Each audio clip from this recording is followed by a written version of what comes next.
Hello hello hello hello అందరికీ నమస్కారం. Rate చూస్తామా అంటే నెల కిందట 26,000 పలికిన రేటు ఈరోజు 9,000 రూపాయలకు పడిపోయిన పరిస్థితులు చూస్తా ఉన్నాం. 9,000 కూడా కాదు, ఇంకా 9,000 కూడా కాదు సార్, ఇంకా తక్కువ, ఇంకా తక్కువ అంటున్నారు. వ్యాపారస్తుని ఎంత అంటే బండి పంపడు సార్.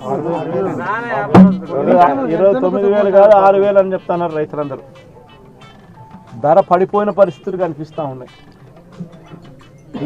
మరి రాష్ట్ర ప్రభుత్వం అన్నది రైతును ఎక్కడ పట్టించుకుంటా ఉంది అని అడుగుతా ఉన్నాం.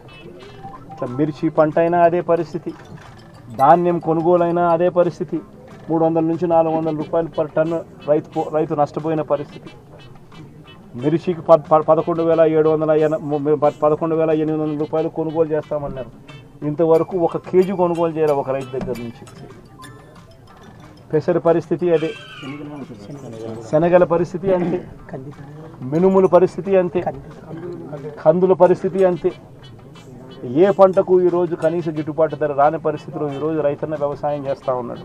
నీకు విషయం చెప్పన, నెల క్రితం కూడా కూటమి ప్రభుత్వమే ఉందిగా జగన్ రెడ్డి. 9 నెలలుగా పాలన చేస్తుంది చంద్రబాబు అనుకోనే మర్చిపోకు.